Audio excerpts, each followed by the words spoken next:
আরে sir, happy birthday sir. এটা কি করছিস, পাগল নাকি? তোর জামাটা দেখেছিস তুই আগে? আর স্যার তো মিটিং এ যাবে, তুই কালি ঝুলে নিয়ে তুই স্যারকে জড়িয়ে ধরলি কিভাবে? তুই না সত্যি তুই জামার অবস্থাটা কি করলি? এখন মিটিংটা অ্যাটেন্ড করতে পারবে? আগে নিজেকে দেখ, নিজের ওয়েটটা বোঝ, তারপরে এসব কর। আরে ম্যাডাম তো ঠিকই বলেছে, তুমি এইভাবে স্যারকে জড়িয়ে ধরলে কেন? তোমার গায়ে তো ময়লা, আর স্যারে তো একটা দামি জামা পরে কাজে যাচ্ছে, তুমি এভাবে জড়িয়ে ধরলে?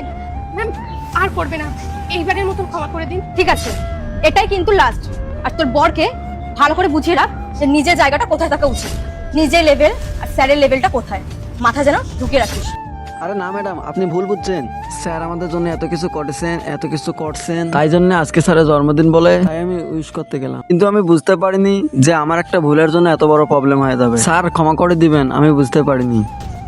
স্যার চলুন। কি দরকার ছিল বলো তো তোমার এগুলো করার? দুবার হাসি মুখে কথা বলে নিয়েছে মানে কি নিজের আত্মীয় ভেবে নিয়েছো? পুরা বড় লোক মানুষ, ওদের কখন মাথায় কি চলে কেউ বুঝতে পারে না।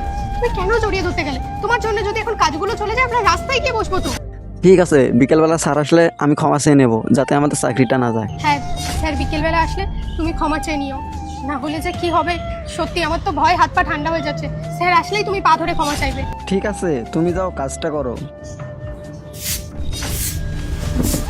আল্লাহর নামটি দেখে যে এড়িয়ে যাবে তার মনের ইচ্ছা কখনোই পূরণ হবে না। তাই আল্লাহর এই নামটির জন্য একটি লাইক এবং সাবস্ক্রাইব করে যাও। তাড়াতাড়ি চলো, স্যার আসছে, স্যারের কাছে ক্ষমা চেয়ে নেবে, বুঝতে পেরেছো তো? স্যার একটু দাঁড়ান। বলো। স্যার সকালের জন্য ক্ষমা করে দিন, সকালবেলা আসলে আমি বুঝতে পারিনি। কি বলুন তো, আমার পক্ষে তো আপনাকে গিফট দেওয়া সম্ভব নয়, সেই জন্য আপনাকে ভালোবাসা দিতে চেয়েছিলাম। আরে তুমি ক্ষমা চেও না, দোষটা আমারই।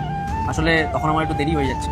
আজকে বোর্ড মেম্বারসদের মিটিং খুব ইম্পর্টেন্ট, আর শ্রুতি আমার ভালোই চায়, ও আমার সেক্রেটারি, আমার নিজের বোনের মতো, একদম কখনো আমার উপর আজ আসতে দেয় না, সেই জন্য সবসময় আমাকে প্রোটেক্ট করতে চায়। তুমি কিছু মনে করো না। শ্রুতি দাও, এই দাও। আজকে আমার বার্থডে বলে তোমাদের সাথে সেলিব্রেট করবো বলে আমরা স্পেশালি কোথাও কেক কাটি, সবার আগে বাড়িতে এসেছি, যেখানে কেক কাটবো তারপর বাকি জায়গায় সেলিব্রেশন। আর সত্যি কথা বলতে শ্রুতিও খুব লজ্জিত, আসলে রাগের মাথায় অনেক কিছু বলে ফেলেছে। আসলে মিটিংটা এত ইম্পর্টেন্ট ছিল তো সেই জন্য। যাই হোক, তোমাদের জন্য এই কেক নিয়ে এসেছি, চলো একসাথে কাটবো, একসাথে সেলিব্রেট করবো। এক মিনিট ধরো শ্রুতি। আর হ্যাঁ, তুমি আমাকে নিশ্চয়ই গলা লাগাতে পারো, কোনো অসুবিধা নেই, আমরা দুজনেই সমান।